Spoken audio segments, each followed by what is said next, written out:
Shalom, saudara-saudari terkasih. Jumpa lagi di dalam Suara Gembala. Saudaraku, kali ini saya akan membahas tentang cara kerja pengurapan Roh Kudus. Kita tahu bahwa di Perjanjian Lama ada seorang nabi yang diurapi secara khusus dengan satu kuasa yang luar biasa. Nama nabi itu adalah Elia. Tetapi ketika Elia menghadap kepada Tuhan di Gunung Horeb, pada waktu itu dalam keputusasaan dia, akhirnya Tuhan menjumpai setelah angin sepoi-sepoi basah, saudara masih ingat ya pelajarannya, berjumpa dengan Allah, dan pada waktu itulah Tuhan memberi kepada Elia 3 tugas. Nah, kita akan baca, saudara. Yaitu di dalam 1 Raja-Raja 19 ayat yang ke-15 dan selanjutnya. Firman Tuhan kepadanya, "Pergilah, kembalilah ke jalanmu melalui padang gurun ke Damsyik, dan setelah engkau sampai, engkau harus mengurapi Hazael." Itu yang pertama, menjadi raja atas Aram. Jadi diperintah oleh Allah untuk mengurapi Hazael supaya menjadi raja atas Aram. Kemudian 16, juga Yehu, cucu Nimsi, haruslah kau urapi menjadi raja atas Israel. Itu yang kedua, Yehu, cucu Nimsi, seorang panglima, diurapi menjadi raja Israel. Yang ketiga, harus kau urapi dan Elisa bin Safat dari Abel Mehola harus kau urapi menjadi nabi menggantikan engkau. Jadi ada 3 orang yang harus diurapi. 1 Hazael, yang kedua Yehu, cucu Nimsi, dan yang ketiga adalah Elisa, ya, bin Safat. Nah, saudaraku,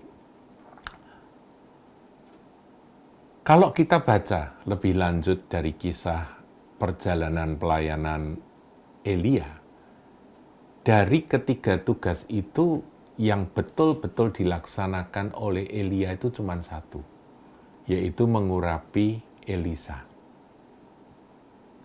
Kita tahu, saudara, setelah perikop perjumpaan Elia dengan Allah di Gunung Horeb itu selesai, yaitu dengan perintah untuk mengurapi 3 orang ini, kita baca ayat 19 itu panggilan Elisa.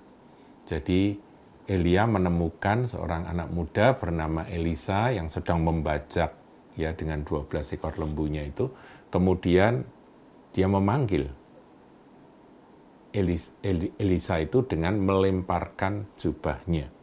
Ya, dilemparkan jubahnya, sebuah tanda ya, ini nanti akan jadi milikmu jubah ini, begitu ya, kalau engkau ikut aku. Dan Elisa nangkap kode itu, dan Elisa pun akhirnya meninggalkan lembunya, berlari menghadap Elia, kemudian dia minta izin untuk pamitan pada orang tuanya, dan akhirnya dia mengikut Elia. Elisa mengikut Elia menjadi muridnya. Nah, saudaraku, menjadi pelayan, menjadi murid. Itu bertahun-tahun peristiwa itu terjadi, dan selama bertahun-tahun itulah saya kira tidak dituliskan, tetapi saya kira Elia berbicara kepada muridnya yang masih muda ini tentang pengalaman-pengalaman yang dia alami bersama dengan Tuhan, keberhasilan, tapi juga kegagalan dia ceritakan kepada muridnya menjadi sebuah pelajaran. Nah, kemudian dia juga pasti menceritakan bahwa Tuhan telah mengutus aku untuk mengurapi 3 orang, yaitu engkau salah satunya. Nah, terus Elisa mungkin bertanya kepada sang guru, kalau aku yang diurapi kapan, guru? Ya, sementara kita berkumpul ini ada pengurapan yang akan terimpartasi.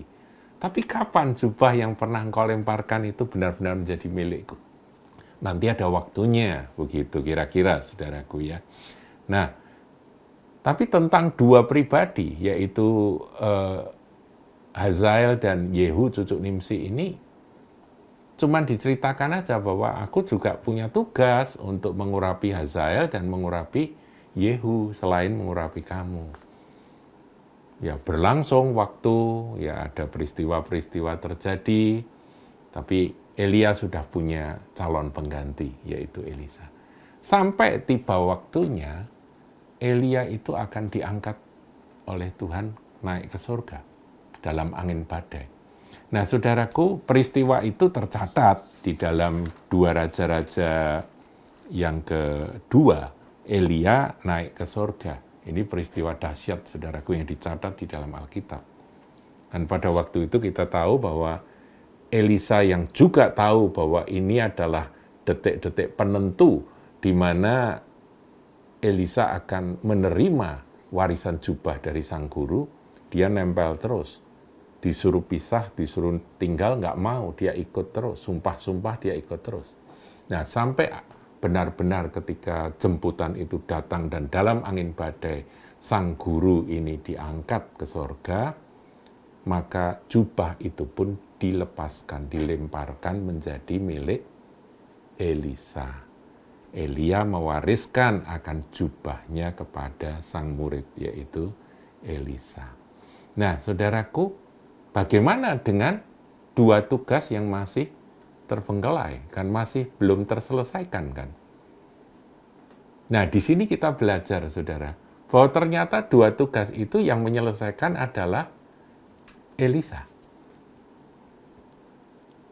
Jadi, cara kerja Roh Kudus itu ketika dia memberi perintah kepada seorang hambanya dan bahkan memberikan pengurapan untuk melakukan apa yang diperintahkan oleh Bapa, itu tidak harus dia sendiri yang melaksanakan semua yang diperintahkan itu sampai selesai.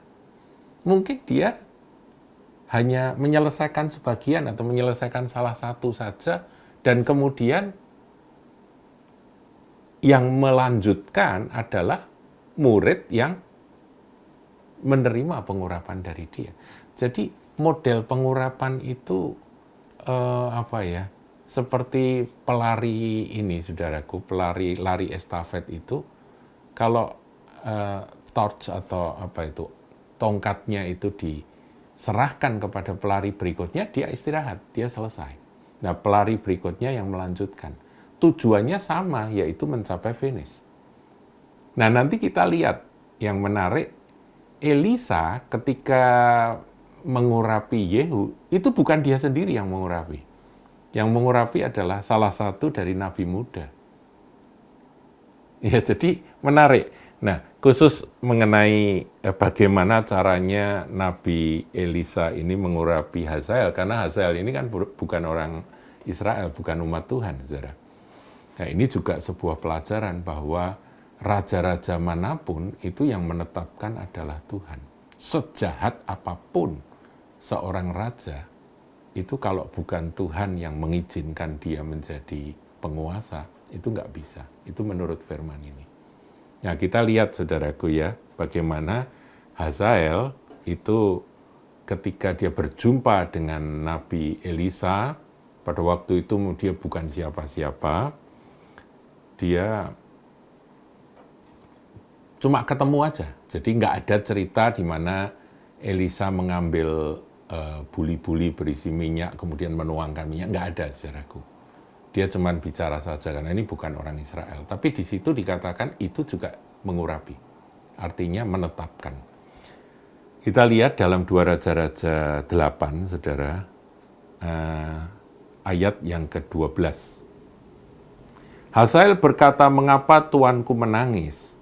Jawab Elisa, "Sebab aku tahu bagaimana malapetaka yang akan kau lakukan kepada orang Israel.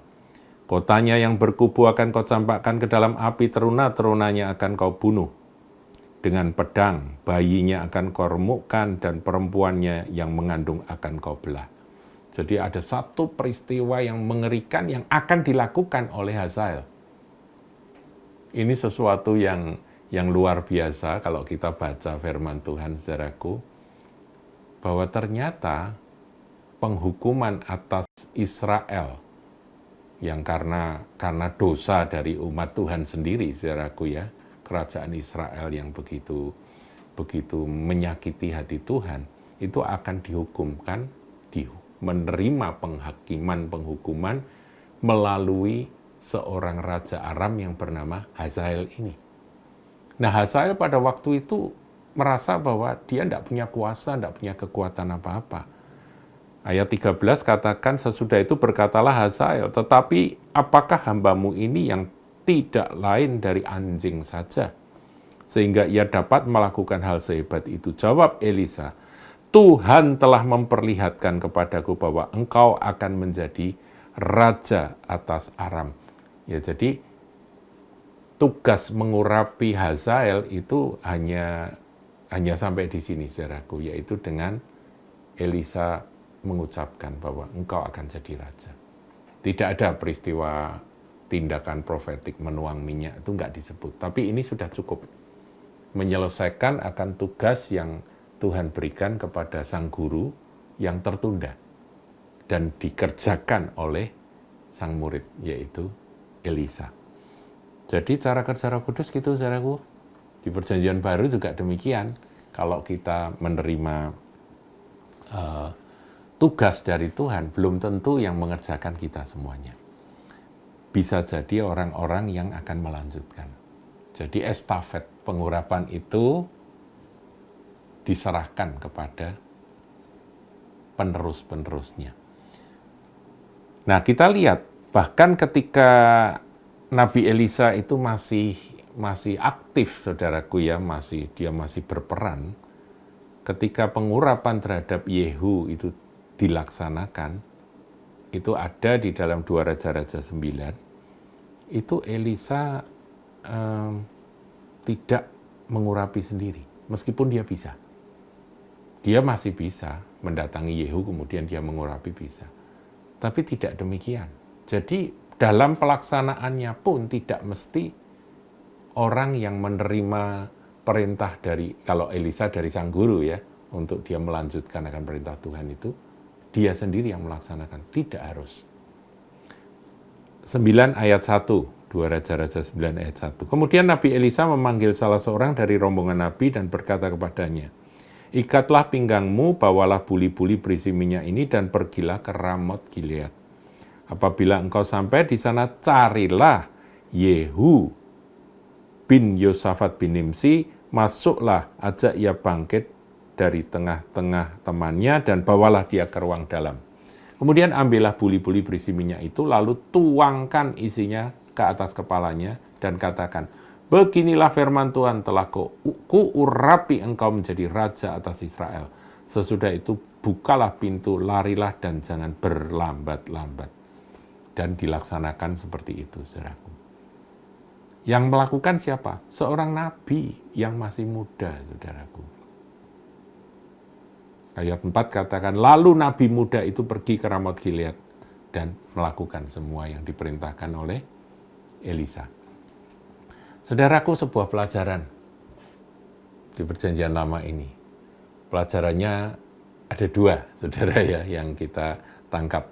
Bahwa 1, kalau ada tugas itu bukan berarti harus aku sendiri yang menerima tugas itu yang menyelesaikan.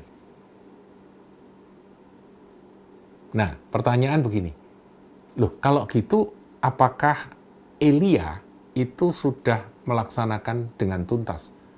Dia dengan mendidik Elisa, kemudian dia mengurapi Elisa.